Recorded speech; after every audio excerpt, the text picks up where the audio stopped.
भारतीय अर्थव्यवस्था को लेकर वित्त मंत्रालय की मंथली रिपोर्ट में कहा गया है कि महंगे कच्चे तेल और वैश्विक व्यापार में सप्लाई की परेशानियों के बावजूद वित्त वर्ष 24-25 के लिए भारत की अर्थव्यवस्था का आउटलुक बेहतर रहेगा। इस रिपोर्ट में यह भी कहा गया कि वैश्विक इंडेक्स में भारतीय बॉन्ड की लिस्टिंग भारत में निवेश को बढ़ाएगी। देश में परिवारों की घरेलू बचत को लेकर लेकिन चिंता जताई गई है, साथ ही चिंता जताई गई है महंगाई को लेकर।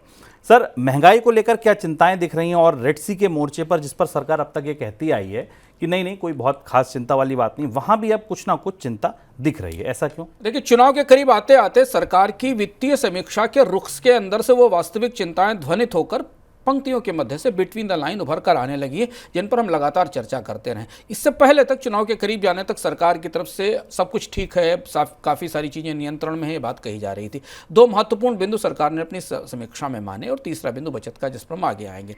सबसे महत्वपूर्ण बात है कि रेड सी की क्राइसिस को चलते हुए कई महीने हो गए हैं। सरकार की तरफ से कहा गया था कि भारत के निर्यात पर कोई असर नहीं पड़ेगा, आयात पर कोई असर नहीं पड़ेगा, भारत की अर्थव्यवस्था में काफ़ी रिजिलियंस है। लेकिन इस रिपोर्ट में पहली बार सरकार ने माना कि अब रेड सी का संकट भारत के लिए कच्चे तेल की कीमतों में महंगाई लेकर आएगा। भारत का 80% ट्रेड जो यूरोप की तरफ से होता है वो रेड सी के माध्यम से होता है, स्वेज के माध्यम से होता है। ये बात हम आपको बार बार बताते रहे। तो जो शुरुआत में उत्साह दिखाया गया था वो उत्साह वास्तविकता के धरातल पर आ गया है। रेड सी से जो प्रमुख कच्चे क्रूड ऑयल का, ऑटो एंसिलरीज का, केमिकल का, टेक्सटाइल का, आयरन एंड स्टील का दुतरफा व्यापार, निर्यात और आयात दोनों पर गहरा असर पड़ने वाला है। और इसमें सबसे बड़ा खतरा महंगाई में कच्चे तेल की कीमतों को लेकर है। कच्चे तेल की कीमतें हम आपको बता ही रहे हैं कि अब ऊंचाई की तरफ बढ़ना शुरू हो गई और इनमें तब से बढ़ोतरी ज़्यादा शुरू दिखाई दे रही है जिस दिन से सरकार ने चुनाव से पहले पेट्रोल डीजल की कीमतों में कमी की घोषणा की है। यानी ये वो मोर्चा है जिसे इग्नोर किया जा रहा था, जिसे अनदेखा किया जा रहा था। अंततः ये महंगाई, आयातित महंगाई, इंपोर्टेड महंगाई सरकार के सर पर आकर खड़ी हो गई और इसका सच स्वीकार करना पड़ा है, जबकि इसका फायदा निर्यातकों को होने वाला इसका नुकसान अलग से है। दूसरी महंगाई की चिंता खाद्य महंगाई को लेकर है। रिजर्व बैंक ने भी ये बात कही और अब सरकार ने भी माना कि फूड इन्फ्लेशन का दबाव आने वाले समय में रहेगा। और ये रिपोर्ट तब आई है जब रबी की फसल के आंकड़े हमारे सामने आने वाले हैं। रबी की फसल की कटाई शुरू हो गई है, खरीफ की फसल पूरी हो चुकी है। यानी खाद्य प्रबंधन की दृष्टि से सारी फसलें सामने हैं और उसके बाद भी सरकार इस बात पर मुतमईन नहीं हो पा रही है, इस बात पर निश्चिंत नहीं हो पा रही है कि जो खाद्य महंगाई पिछले 12 महीने से 18 महीने से सर पर चढ़ी हुई है ये उतरेगी भी कि नहीं उतरेगी।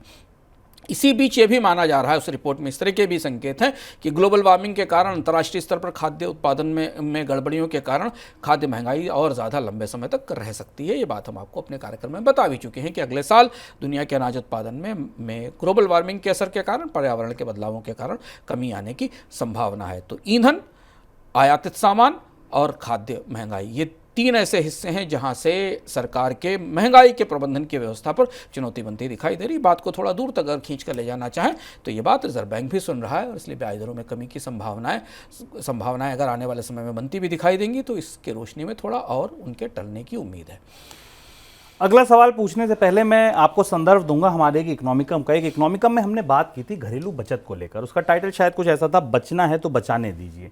घरेलू बचत पर लेकर पहली बार सरकार ने खुले तौर पर यह कहा है कि अब यहां पर भी चिंता दिख रही है। चिंता क्यों दिख रही है सर? बचत को लेकर क्या कुछ सरकार समझ रही है?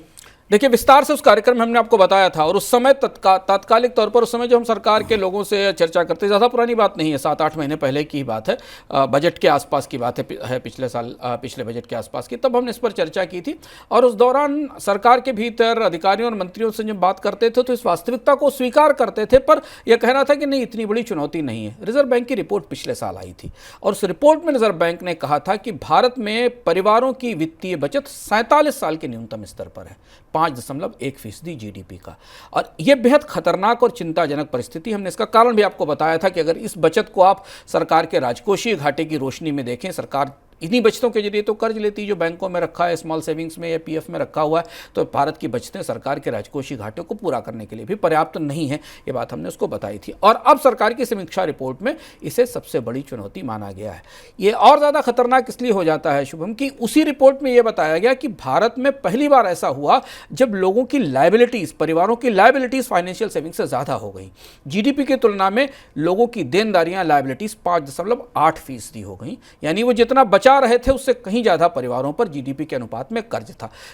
ये प्रिकेरियस, ये खतरनाक और चिंताजनक स्थिति है। इसको विस्तार से हमने बताया था, हमसे विस्तार में नहीं जाना चाहते, कहाँ कौन बचत कर रहा है, कितनी टूट रही है, क्या इसकी वजह थी, सबने बताया था। लेकिन अब ये सच जो दिख रहा था सरकार के आंकड़ों में या आरबीआई के आंकड़ों में, वो खुलकर सरकार की आंखों के सामने आ गया और इस बार की समीक्षा में उसे स्वीकार किया गया। ये बेहद जटिल परिस्थिति है। बचतों को दोबारा वापस पटरी पर लाना बेहद मुश्किल है, क्योंकि बचतों के लिए आय बढ़ाना जरूरी है और महंगाई कम करना जरूरी है। यही दो तरीके हैं, या तो लोगों की इनकम बढ़े या लोगों के पास महंगाई कम हो और उनके हाथ में पैसा बचे, तभी वो बचतों की तरफ जाएंगे। तो एक बार बचतों की गाड़ी पटरी से उतरती है तो उसे उठाकर लाने में बहुत हैवी लिफ्टिंग करनी पड़ती है, उसे वापस पटरी पर लाना मुश्किल होता है। और ये बात सरकार कहीं ना कहीं संकेत के तौर पर कह रही है। और अगर इसे आप आधार माने तो अगले साल आने वाली नई सरकार के लिए बजट का, वित्तीय व्यवस्था का प्रबंधन बेहद चुनौतीपूर्ण होगा इन कमजोर बचतों की रोशनी में।